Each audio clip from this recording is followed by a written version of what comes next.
আসসালামু আলাইকুম সকল বন্ধুগণ ভালো আছেন। আমরা শুকর আলহামদুলিল্লাহ বেশ ভালো আছি। আমরা সবসময় কাজ নিয়ে কাজের টপিকস নিয়ে আলোচনা করি। আজকে আমাদের ৪৪ নং ব্যাচের ট্রেনিং শেষ দ্বার প্রান্তে চলে আসে। 10 তারিখে আমরা শেষ করব।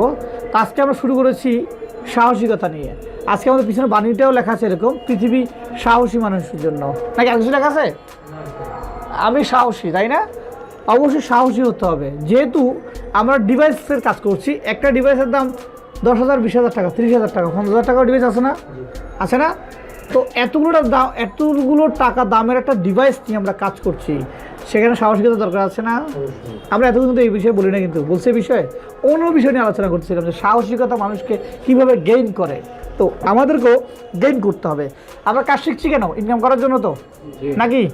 তো কাজ শিখছি ইনকাম করার জন্য, সেখানে সাহসিকতা সবচেয়ে গুরুত্বপূর্ণ। এবং সাহসিকতা যদি হয় পজিটিভ থিঙ্কের, তাহলে আসলে কথাই নাই। তো আমরা সাহসিকতা দেখাবো কোথায়? কাস্টমার যখন সামনে আসবে তখন তার সাথে বিধুভাবে কথা বলা যাবে না। বিধুভাবে কথা বলা যাবে? কাস্টমার যদি আপনার কথার আচরণে বুঝে ফেলে যে আপনি নট এক্সপার্ট ম্যান, আপনি এক্সপার্ট নন, আপনার মধ্যে এক্সপার্টনেসের কোনো কোয়ালিটি নেই। আমাদের কোপালেতে লেখা নাই, লেখা আছে কোপালে যে আমি এক্সপার্ট, আমি কাজ জানি, আমার অভিজ্ঞতা এত সালের আছে। তাহলে তো এখানে চোতলায় ঘুরতে হবে যে আমার নাম অমুক, আমি এত সালে এই করেছি, এত সালে পিস্তলের রেজিস্ট্রেশন ছিল, এখন রেজিস্ট্রেশন নাই, নাকি? এই ধরনের কিছু লিখতে হবে তো, নাকি? কিছুই লেখা নাই। কাজেই আমাদের আচরণ বৃদ্ধিতে একজন গ্রাহক বুঝতে পারবে যে এই লোকটা সাহসী। সাহসিকতা শুধু কি যুদ্ধে গেলেই করতে তা নয়, মারামারি করতে গেলে তা নয়। সাহসিকতা দেখানোর অনেকগুলো লজিটিক বিষয় আছে না? একটা ফোন ধরার মতো সাহসিকতার বিষয় আছে। আমি যে ফোনটা ধরবো, এই ফোনটাতে কাজ করব, কাজ করার যে যোগ্যতা আছে, সেটাও বোঝার একটা বিষয় আছে এখানে, আছে না? তারপর কাস্টমার যখন দেখবে যে তার কথাবার্তা লাইটিং আছে, তার কথাবার্তা ধরন সুন্দর, বলার ধরন সুন্দর, সে ফোনটা ধরে কাঁপছে না। অনেকে দেখবে যে ফোন ধরে ইতস্ত বোধ করে, ফোন ধরে সে হতভঙ্গ হয়ে যায়, কীভাবে খুলবো, কীভাবে ধরবো। হ্যাঁ, এই কাজগুলো টেকনিক্যালি করতে হবে।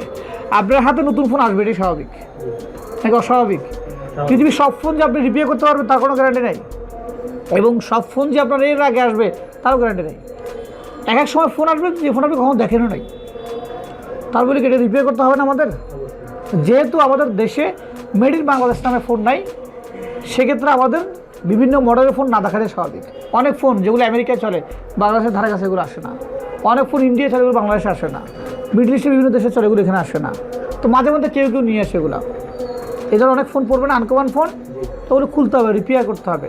সাহসিকতার যে বিষয় আমরা বলছি, সেটা হচ্ছে আসলে নিজেকে প্রোঅ্যাক্টিভ ভাবা।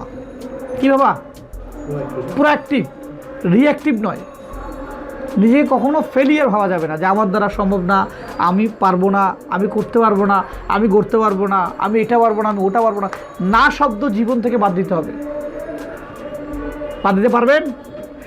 আবার যুক্তিসঙ্গত না শব্দগুলো ওপেনলি বলে দিতে হবে। আপনার কাছে একটা কম্পিউটার নাই, একটা ডিভাইসের পার্টস নাই, একটা কাস্টমারকে বলতে হবে যে ভাই পাঁচটা নাই, আর পাঁচটা আমাকে অ্যারেঞ্জ করতে হবে।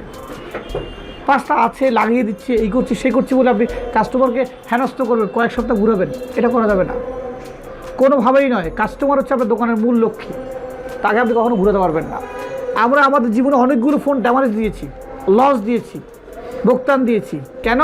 কোনো কারণে এটা হয় নাই, আমাদের হাতে ড্যামেজ হয়েছে, আমরা ফোনটা কিনে রেখে দিচ্ছি যে ভাই এটা হচ্ছে না, এই প্রবলেম, আচ্ছা এত টাকা দাম দেবো, আমাদেরকে দিয়ে যান, এটা রেখে দিয়েছি। ফোনটা বিক্রি হবে না 2,000 টাকা, আমরা কিনে রেখেছি 3,000 টাকা দিয়ে। কারণ ওই মুহূর্তে কাস্টমারকে সন্তুষ্ট করা খুব গুরুত্বপূর্ণ, এবং সেই কাস্টমারটা জীবনে আমাদের দোকান ছাড়ে নাই, আজীবন সে আমাদের কাস্টমার হয়ে গেছে। কেন? তার কাছে পজিটিভ জিনিসটা ভালো লাগছে যে একটা মোবাইল নষ্ট হয়ে গিয়েছে, বা নষ্ট তো আগেও ছিল, নষ্ট হয়ে গিয়েছে, সে ফোনটা সে কিনে রাখছে আমাদের কাছ থেকে, সে আবার পরবর্তী সময় আসছে। তো এটা হচ্ছে আসলে বিজনেস পলিসি। একটা ফোন যদি আমরা কিনি 3,000 টাকা দিয়ে, এখানে লসের অবকাশ নাই। ওটা বিভিন্ন আনুষঙ্গিক পার্টসগুলো আসছে। আমাদের বোর্ডটা তো নষ্ট হয়েছে, ব্যাটারি ভালো আছে না, চার্জার প্যানেল ভালো আছে না, বোর্ডে বিভিন্ন আইসি ভালো আছে না, ডিসপ্লে ভালো আছে না, ওগুলো আপনি সেল করে টাকাটা উঠে যাবে আপনার। কিন্তু আপাতত দৃষ্টিতে মনে হবে কি লস হয়েছে, আসলেই লস হয় নাই। আর কিছু লস হলেও কিছু করার নাই, কাস্টমারকে আপনার সন্তুষ্ট রাখতে হবে। কাস্টমার সন্তুষ্ট রাখা খুব গুরুত্বপূর্ণ, নাকি? তো সাহসিকতা বলছি এই কারণেই, সাহসিকতা বলার কিছু থিঙ্কিং আছে। আমরা টেকনিশিয়ানরা অধিকাংশ সময় নেতিবাচক থাকি, নেগেটিভ মাইন্ড নিয়ে থাকি। নেগেটিভ মাইন্ড আপনাকে ধ্বংস করবে। আপনার হাতকে নষ্ট করবে। আমি মনে এটা খুলতে পারবো না, আমি মনে এটা করতে পারবো না, আমার কাছে ওই জিনিসগুলো নাই, এসে নাই। সবসময় নতুন নতুন উদ্ভাবক বিষয় নিয়ে কাজ করতে হবে। কী করতে হবে? নতুন নতুন উদ্ভাবক বিষয় নিয়ে কাজ করতে হবে। এবং সাহসিকতার শুধু এখানে শেষ নয়, সাহসিকতার অনেকগুলো বিষয় আছে। নেতিবাচকতার অনেকগুলো ঘাবলা পয়েন্ট আছে। আমরা নেতিবাচক যখন থাকি আমাদের পরিবারের সম্পর্কটা নষ্ট হয় না? নেগেটিভ কথা যে সমস্ত পরিবারে বলে ওই সমস্ত পরিবারের সুখ শান্তি কম।